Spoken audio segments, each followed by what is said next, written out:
किसी भी घर में जब एक साथ कई लोग रहते हैं तो उसे हम परिवार कहते हैं और यही तो है इस जगत की मान्यता।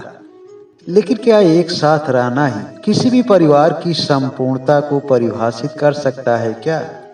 एक साथ जीवन बिताने के साथ ही एक दूसरे को समझ सकें, एक दूसरे की भावनाओं को समझने से कभी न चूकें और हमेशा एक दूसरे की परवाह करना ही परिवार शब्द की संपूर्णता है।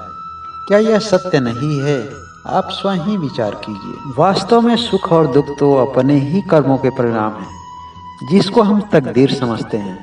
और कई लोग इसका संबंध अमीरी और गरीबी से जोड़ लेते हैं। उनका मानना तो यही होता है कि हम दुखी इसीलिए हैं कि हम गरीब हैं। अगर हम अमीर होते तो निश्चित ही हम सुखी होते, अपने जीवन में बहुत ही खुश होते। लेकिन शायद वह इन बातों से अनभिज्ञ होते हैं कि रोने वाले तो महलों में भी रोया करते हैं, और जिनका कर्म अच्छा होता है, जिनकी तकदीर अच्छी होती है, और ऐसे लोग तो झोपड़ी में रहने के बावजूद भी खुश होते हैं। वास्तव में सुख और दुख तो कहीं और नहीं है, बल्कि यह तो हमारे मन की एक स्थिति है। यह तो केवल एक मानसिक भ्रम है। जो समझ गया वही तो सुखी है। अगर आपके मन में कभी कुछ अच्छा करने का विचार आए तो यह कभी ना सोचें कि लोग क्या कहेंगे। ऐसा हो सकता है कि पहले दिन वह हंसेंगे, दूसरे दिन मजाक उड़ाएंगे और तीसरे दिन तो वह भूल ही जाएंगे। इसलिए अच्छे कर्मों के लिए कभी किसी दूसरे की परवाह न करें। करो वो जो उचित हो, सही हो और जो चाहते हो। याद रखना, यह जिंदगी तुम्हारी है, लोगों की नहीं। अक्सर लोग भावुकता में बहकर नए नए रिश्ते बना लेते हैं और उसे सही तरह निभाने की बात भी करते हैं। भावुकता में लिया गया कोई भी निर्णय अधिक समय के लिए टिकाऊ नहीं होता है। आरंभ में तो यह रिश्ते हमारे लिए सुखदायी लगते हैं, लेकिन कुछ समय के पश्चात इन्हीं रिश्तों से हमें दुख मिलने लगता है।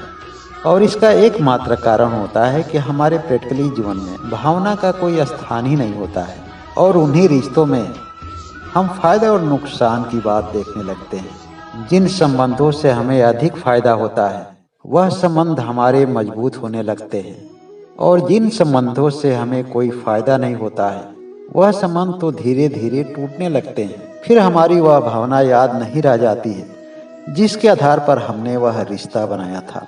संबंधी अमीर है या गरीब यह विशेष मायने नहीं रखता, नियत का कैसा है यह ज्यादा मायने रखता है। क्योंकि गरीब संबंधी के साथ गरीबी तो काटी जा सकती है, लेकिन एक गलत इंसान के साथ जीवन काटना मुश्किल होता है। हम क्या हैं दूसरा जान सके और समझ सके, यही तो बताने और समझाने का प्रयास करता है हर आदमी अपने जीवन भर, बिना यह समझे कि हमारे सामने वाला हमसे क्या चाहता है। और यही वजह है कि औरों को सुनने से पहले वह हमेशा अपने को सुनाता रहता है। और अधिकतर लोग तो यही करते हैं, न सुन पाते हैं ना ही सुना पाते हैं।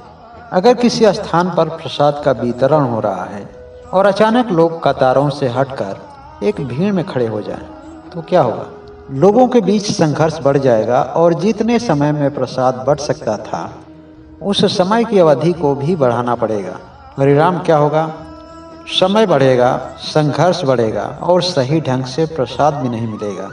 और यही स्थिति आती है लोगों को समझने और समझाने में। खुद से पहले दूसरे को सम्मान देना ही एक सम्मानीय व्यक्ति की निशानी है।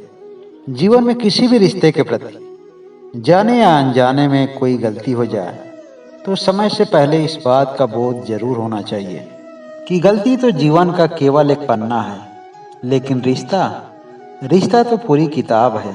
जब कभी जरूरत पड़े तो गलती का पन्ना जरूर फाड़ देना, लेकिन एक पन्ने के लिए पूरी किताब कभी ना खोना। इच्छा और कामनाओं के बिना एक सुंदर भविष्य की कल्पना करना संभव नहीं है, क्योंकि कामना ही तो है जो आदमी को संघर्ष करने के लिए प्रेरित करती है। इच्छा के बगैर आदमी का जीवन जड़ के समान हो जाता है। लेकिन इच्छाएं इतनी बड़ी और प्रबल भी नहीं होनी चाहिए कि उसके जीवन में दुख का कारण बन जाए।